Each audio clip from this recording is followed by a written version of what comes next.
Now, the Trump University case just got a little bit more interesting, thanks to reporting from the new civil rights movement. Now, according to the reports, Florida's Republican Attorney General, a woman by the name of Pam Bondi, had apparently asked Trump, or allegedly asked Trump, for a campaign contribution before dropping out of a lawsuit charging Trump University with fraud. Now, the AG, as I said, has reportedly asked for the contribution before publicly announcing she would join a New York State suit against the fraudulent university.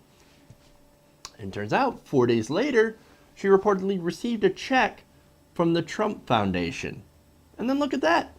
Right after she received that money, Bondi announced that she was no longer suing Trump. She was going to drop out, citing, quote, insufficient grounds to proceed.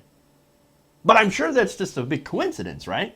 I mean, just before joining a lawsuit against Trump University, she happened to receive 25,000 reasons to not sue Trump. Interesting. Now, it gets worse, because apparently that donation was also in violation of rules governing political activities by charities. Meaning, that may have broken the law. Now, but of course, her defense is that she didn't know. Oh, I didn't know. I didn't know that that Trump University, or a Trump charity, giving me money, a political donation, before I'm supposed to join a lawsuit after I asked for said political donation was wrong. I had no idea. And also, I had no idea of all the claims, all the consumer complaints against Trump University. I had no idea. And this was according to a spokesman. So, here's the funny thing, right? About this whole donation thing. Trump has previously bragged about purchasing politicians with campaign donations. For example, at a rally in Iowa back in January, Trump said, quote, when I want something, I get it. When I call, they kiss my ass. It's true. It's true. They kiss my ass. They pucker up when I open up my checkbook. And remember back in the in one of the debates, same thing. Well, I gave Hillary Clinton money, and she came to my wedding.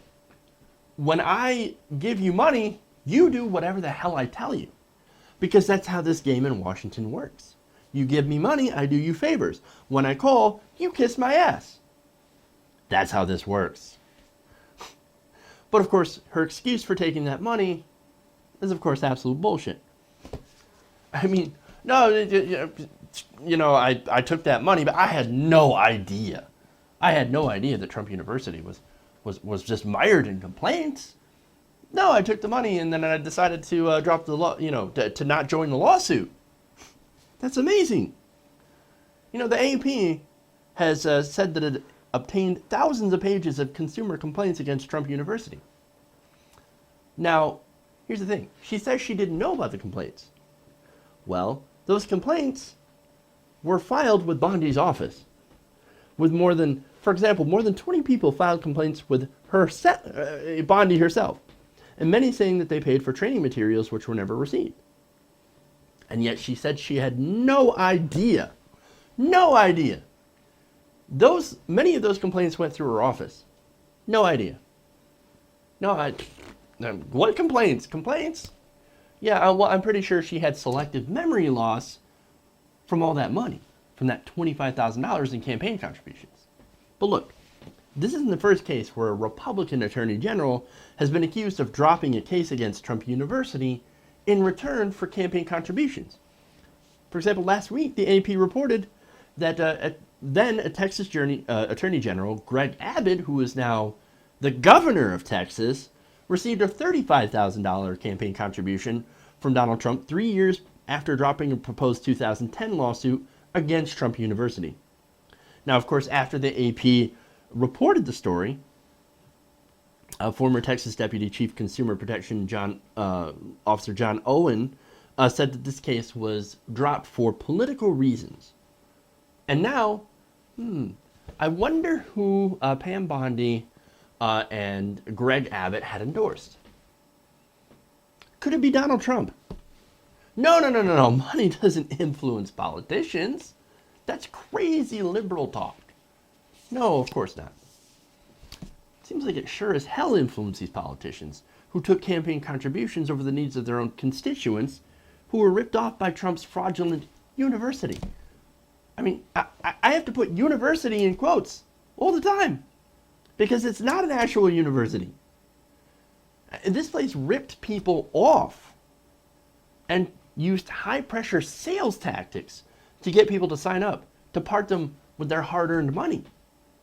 Sometimes money that they really couldn't afford to give. But they thought, you know what, I'm going to try to create a better future for myself by getting educated. And look, oh, Donald Trump is a celebrity. He's a billionaire, which is questionable to begin with. Obviously, he knows something about real estate. He's rich. Look, the Trump Tower. Now, of course, we know that Trump doesn't actually build the buildings himself.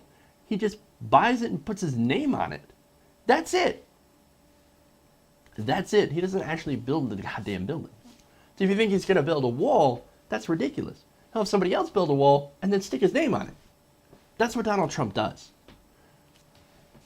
And these students, these poor people, got suckered in by these sales tactics and these bullshit lies.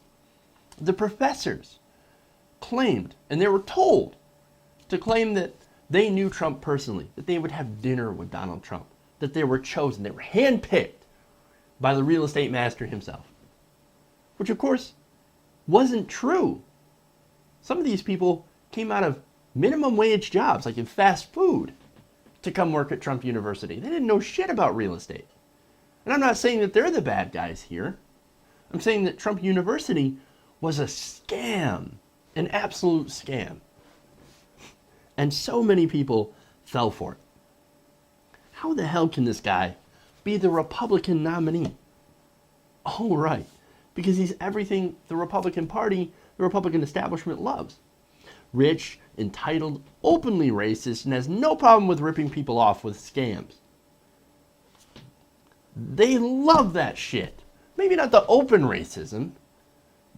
They prefer the dog whistles, and that's, of course, why people get, why he's getting in so much trouble.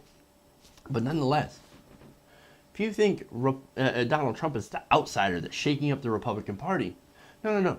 The Republican Party has and always will be the party of rich, entitled, racist scam artists, or otherwise known as the party of Donald Trump.